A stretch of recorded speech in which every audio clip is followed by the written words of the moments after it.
to do a review here on this guitar, another guitar I got. So it's a Jackson. It's a King V KVXMG, the X-Series. And so far this thing is badass. I picked it up used actually, and it's in very good used condition, and I got a dang good price on it. So I figured I'd give a little review. I've seen there's a few reviews on YouTube already, but you know, there's a guy. One of the guys got 2 videos on there. He just runs his yap most of the time about it. You know, I don't even know what about, and it's like half-hour long. You just lose interest. The Guitar World one is out there. That's a good one. That's a really good one. It gives you the specs and everything of what this one is, and the other ones that they have. But that's what this is. This is the KVXMG X-Series King V. It is a nice guitar though. It's got EMG 81s and 85 in it. It's got a Floyd Rose Special.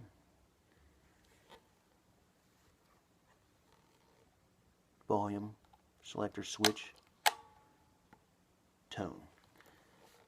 It's rosewood fingerboard, shark's tooth inlays. Of course, your traditional Jackson headstock. Back side of it. It is finished. It is neck through, which is awesome. Got your cavities right there, plus your battery for your EMGs as they're active. And then of course your input jack and everything. And yeah, I picked this up used, so it, you know, it barely even had, and I'm thrilled it just doesn't have any gouges on the tips, you know, like most of the time you see them. So whoever had it took really good care of it. But the reason I'm making this is because I have owned a USA made Jackson Randy Rhoads RR1. I had bought it in about 2000, and it was a really nice guitar, and I think it cost at that time about $1,600 or something like that. And something like 14, 16, something, I can't remember, it's been a long time. But I had it for about 5 years, and I had, it came with, you know, the Seymour Duncan pickups in it. I think it still does in the model. But I had EMGs put in it too, and played it for years in a band. And man, that thing was just an awesome guitar. It was awesome. And, but one of the comparisons I'm going to make on this is because this is not a USA made guitar, but this is built like it. I mean, this, I can almost tell you that I can't tell you too much difference between that one and the USA, you know, and this one. I mean, the neck is, I mean, it's the binding that's on it, it's flawless. There's no, I mean, there's no, you know, imperfections on it. I mean, you can just feel it nice, you know, it's in there.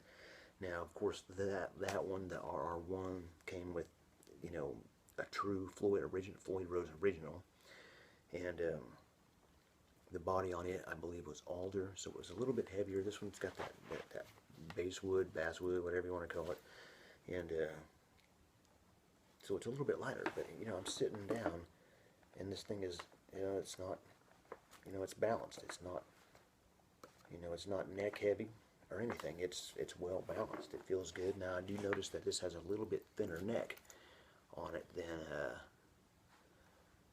the RR1 that I had. I believe that even the USA made King V's are a little bit thinner of a neck than the RR1s. The RR1 had a Gibson Les Paul Explorer Gibson type neck. Had a little bit fatter neck on it, so you can really dig into it and everything. This is a little bit faster neck. They're really not that much difference between the two. I mean, it's a little bit, you know, I mean, it's been years since I had that guitar, and I can't really distinguish any much difference, you know. I mean, I can tell that it is a little bit, just when I hold it like this, I can feel a little bit thinner. But playing wise, I mean, it makes no difference to me. Either way, I can play on either one fine. And this thing is made for metal. You know, I mean, it's a metal guitar. I mean, that's what it is. And I'm happy with it. I'm happy with it. You know,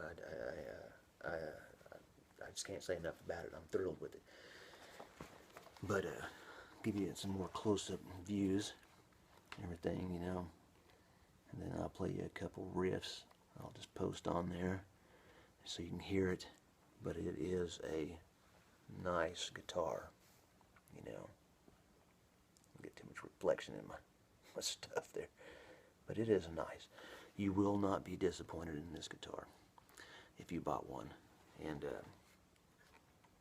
I've been looking at these for a while. And finally, you know, I actually found one used, and it was in pretty terrific condition, and I was like, I cannot pass this up. So that's what I did. But I'm going to tack on a couple of riffs at the end of this video so you can hear it. And that's really that. That's really all I'm going to say about it. And it's a fantastic guitar. It's fantastic, and it's comparable to the USA made versions. I think it's made. They think these are made in Indonesia. The sticker that was on this one that's usually on them is gone. Since it's used, they took it off probably, apparently. And it is comparable to that.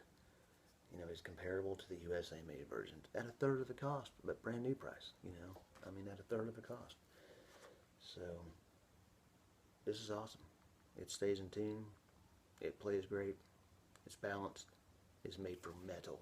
And it's made for metal.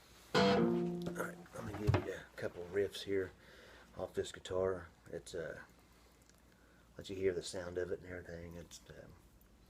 It's an EMG 81, like I said earlier, and an 85. I'm just going to use the 81 side of it. I'm playing through just a little practice amp. And I'm using a Line 6 Uber metal pedal, so it's a pretty oversaturated pedal. It's a little more distortion than you need, but you know, distortion is always a good thing. But tone is what the real thing is. If you listen to some of those, a lot of those death metal bands, thrash metal bands, and things like that, if you listen to the guitars and stuff up close, it sounds heavy as hell. But the little trick is that they're not really oversaturated. It's all tone. It's all tone. So in case you didn't know that, which I'm sure most of you do anyway, I'm just rattling. But here's a couple of just riffs just to let you hear it.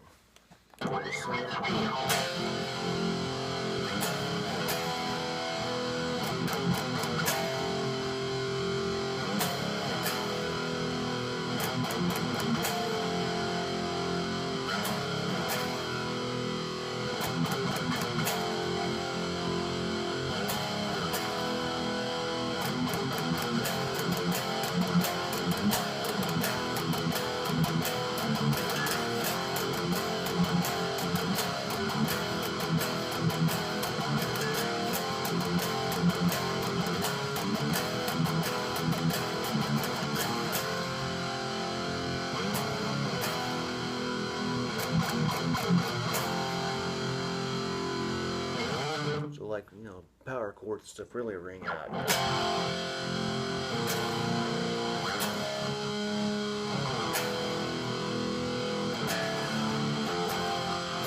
Open chords.